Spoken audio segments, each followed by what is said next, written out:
ในหมู่บ้านที่ห่างไกล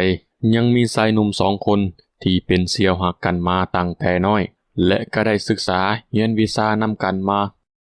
นี่เจ้า2 คนก็เรียนวิชามานำกันใกล้จบแล้วมื้อนี้หยุดพักก่อนเด้ออาจารย์มีกิจที่จะต้องไปเฮ็ดพอดีมีชาวบ้านจากหมู่บ้านอื่นมาขอให้อาจารย์ไปรักษาลูกสาวเขาพอดีลูกสาวเขาป่วยเป็นโรคประหลาดนี่อาจารย์ต้องไปอีกหลายมื้อเลยล่ะฝากเจ้า2 คนเบิ่งสำนักให้ดีๆเด้ออย่าให้มีไผย่างกายเข้าไปในสำนักเด็ดขาด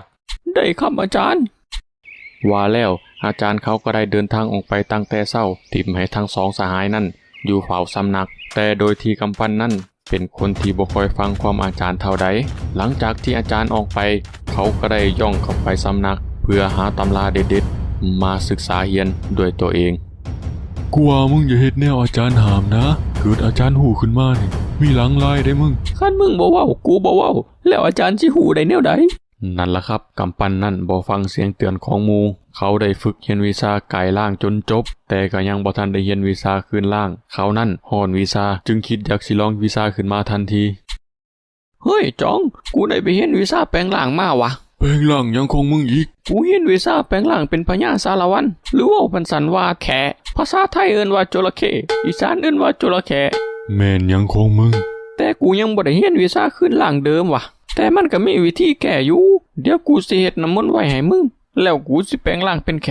ลงไปสำรวจเบิ่งเมืองบาดาลพอกูกลับขึ้นมามึงก็เอาน้ำมนต์นี่หดกูแล้วกูก็สิกลายเป็นคนคืออย่างเดิมซ้ำนั่นบ่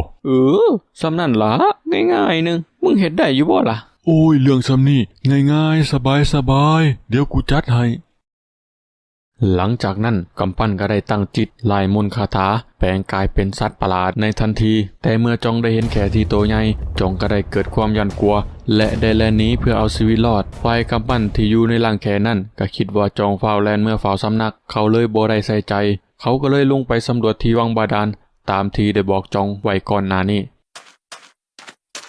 เมื่อฮอดกำหนดมื้อที่3กำปั้นที่ตอนนี้อยู่ในร่างแขก็ได้ขึ้นมาตามนัดเพื่อมาท้าให้จองเอาน้ำมนต์มาหดตามที่ตกลงกันไว้แต่ถ้าจังใดก็บ่มีวี่แววว่าจองนั้นสิมาตามนัดเลยโอ้ยยกให้เบิดเด้อหมอนมซื้อมาแพงได้เดี๋ยวนี้ราคาเครื่องของขึ้นแฮงได้นี่กูฮู้อยู่ดอกว่าแต่นมสดนี่ก็แซ่บพอแล้วเนาะหมอบ่แซ่บจังได๋กูกินจนโลกปิ่นแล้วนี่มายกกินให้เมาไปเลยมื้อนี้เฮ้ยเมาจังได๋นมสดก็สิเมาบานนี่ว่าแต่แหนมขามขวานะมึงซื้อมาแต่ไสบ่ราคาเท่าใดล่ะเดี๋ยวกูสิออกซอยนี่ก็แล้วแต่จะตอบแทนอะไรก็ตอบแทนมา 3,000 5,000 ก็ว่ากัน